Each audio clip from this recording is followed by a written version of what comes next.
Thanks for joining me. Have something new for you to take a look at. I was looking online at a company called Beal, B-E-A-L-L, and they have some amazing pieces of equipment made for the lathe.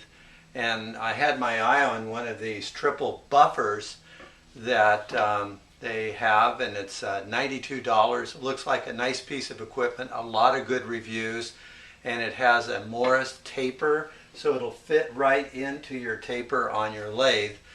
But I didn't want to spend the $92, so I think I have a pretty good poor man's remedy.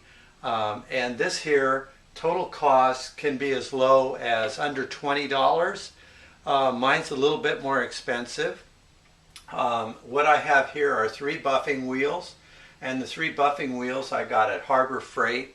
These were $13 for the set of 3. And then I went to Home Depot and I got a 1/2 inch threaded rod. They had threaded rods that were, I guess, carbon steel and galvanized, and they were $4.40, I believe.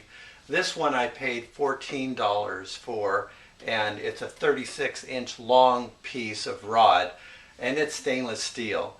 And I was a little concerned. I don't know much about metals, and maybe the stainless steel is a little bit stronger. I'm taking this up to about 1,000 RPMs. One thing I did want to mention, if you do try to copy this, I'm not an engineer.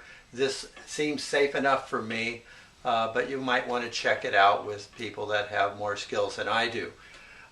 So we have a threaded rod on here. I have 1/2 inch bolts and washers on each side. And you probably saw in the demonstration, I took it up to a little over 1,000 RPMs. And I think this is going to do the job for me real well. To give you an idea how I made it, I'll show you a quick, really short steps in doing this. Thank you for watching. For my size lathe, the 36-inch worked very well to just cut it in half, and I got 2 18-inch pieces out of it. So if you have a buddy, the 2 of you can share these and cut your price in half, at least on the rod part. The biggest difficulty I had was how to prepare the end, and what I'm going to show you is the prep that I used. Now, when you first get your rod rough from the store, the end of it is going to be kind of concaved and a little bit rough. So what I'm going to do first is take this rod and take it to the sanding disc here, and I'm going to make it flat, and then I'm going to put a 45 taper on it so it'll fit nicely in my end chuck.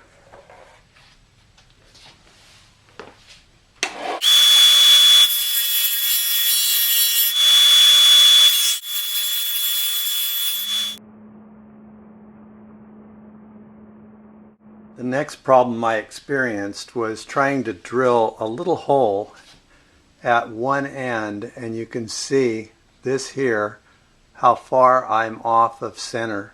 Doesn't work at all like that, and I actually damaged the end twice and had to trim a little bit off.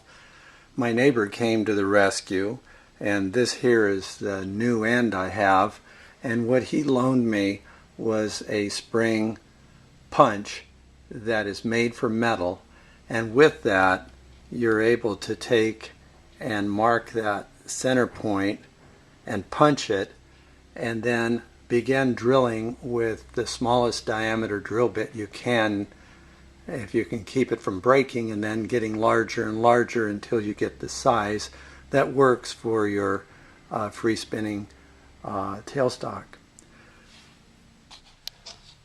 Here's the drilling setup I settled on after a few failures. First of all, I took my drill press vise, put a couple of pieces of wood between the jaws so I wouldn't damage the threads, and you can see I clamped it in there, and then as we go up, I got a lot of wobble at the top, so what I did is I drilled a 1/2 inch hole right here in a piece of scrap material, and this can pivot around. and touch the center pole here on the drill press, and I can hold that stable as I bring the drill bit down when it wants to wobble an awful lot.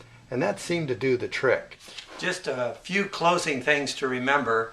When you're using this, I would suggest a face shield or at least safety glasses, some type of a mask for the dust that's going to come off of this along with the rubbing compounds you use. I wouldn't go too much higher than 1,000 RPMs. This is an 8-inch disc. You're spinning a 1/2 inch arbor, and if any of you whiz math students out there can tell me, I don't know how fast this is spinning by, but it's coming by plenty fast to buff your pens and small objects. Remember, again, I'm not an engineer, so you may want to run this past someone more knowledgeable than me. I feel comfortable using it. Of course, you have to have this Morse taper drill chuck on this end to attach the entire thing to. Hope you have a good day. Thanks for watching.